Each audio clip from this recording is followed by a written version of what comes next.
Yeah. Aswand, Cruickshank, your one and only Move Swiftly speaker, checking in for a daily Move Swiftly thought, giving you a perspective on teamwork that you will not get anywhere else. Rough one today. Fell 2 miles short of my goal. Knowing, every time it happens. I tell you when I hit the goal or when I exceed the goal, and I tell you when I don't hit the goal. And I fell. Goal was 6, had to cut it at 4. And the good thing, here's the good news in that, is I know exactly why. Number one, the sun kind of got the best of me. I was running a little later than I normally do, but more so because it's a little later, the meals. Last meal I had was about 7 o'clock, 6, somewhere around 6 o'clock yesterday. It is now 8 something today. So 12 hours without having anything to eat. Plus the sun, it's bound to happen. But I kind of knew going in, but I had to do what I had to do. And some days like this, listen, it's part of life, man. Days like this where you're up against it, you got to start asking yourself, did you at least try? Did you know? Or did I say to myself, you know what, I ain't get my meals, so I'm not even going to try to run today because I know I'm not going to get where I'm trying to get? Or did I say, fuck it, let's do what I got to do, let's try, let's just kind of test my limits, give me a pulse check of where I'm at and what I'm able to do, what my capabilities actually are, so I don't have another episode like I did this past October where I ended up in the damn hospital, dehydrated, cramped up, all fucked up, right? So it's an important lesson in terms of how you're constantly testing yourself and measuring yourself, all right? As far as today's Move Swiftly thought, all right? Let's get into this, the major news of the week. Recording this, it is June 22nd, 2024. And the Lakers, the Los Angeles Lakers, famous Los Angeles Lakers, famous franchise probably in sports, arguably the most famous franchise in sports between them, Dallas Cowboys, New York Yankees. You just don't get a more famous franchise, more valuable franchise from the business lens of sports than the Los Angeles Lakers. They've announced that they officially hired J.J. Redick to be the organization's next head coach. All right, I believe the number was like 8 head coaches since Phil Jackson, and they just haven't been able to get it right. And although I did not like them getting rid of Darvin Ham, I thought that was a little premature after 2 seasons and taking your team to a Western Conference Finals. I thought that was a little premature.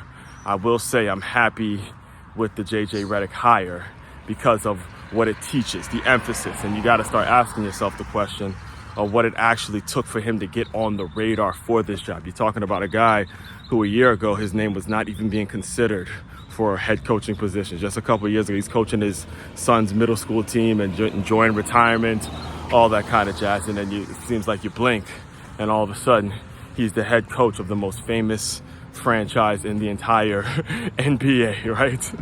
And you got to ask yourself, how'd that get done? What are the elements? What are the things on the outside looking in that were different between J.J. Redick and, between the J.J. Redick that we knew a couple years ago when he just left retirement, between now, or even when he started playing, and the way coaching jobs were offered back when he was playing, right? It's a completely different world. It's a world now where podcasting is the new way of developing a job, or doing a job interview, or conducting job interviews, all right? Podcasting is how you get on the radar. Podcasting is how you put your information out there, how you make it so what used to be a job interview, now the podcasting world, and staying very relevant, staying on your podcasting circuits, making sure you're a guest, making sure you're hosting enough people, making sure you're staying in that circuit of podcasting. That is the new job interviews. Those are the new job interviews nowadays. Because let me tell you, my first one to admit, I am not a basketball aficionado. I approach this thing every time I give a take on basketball, I'm giving a take from the perspective of a fan. I never was good enough to actually make any basketball teams.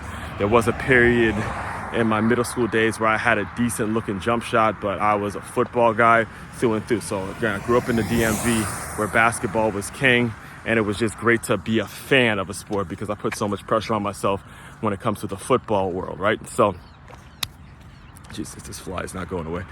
So I will admit that I've yet to watch a full episode of the More Than a Game podcast that has gotten a lot of attention between LeBron and JJ Redick. However, I will say that, just a couple of years ago when podcasting became so popular, I was very anxious. I was very curious as to what apps or what podcast.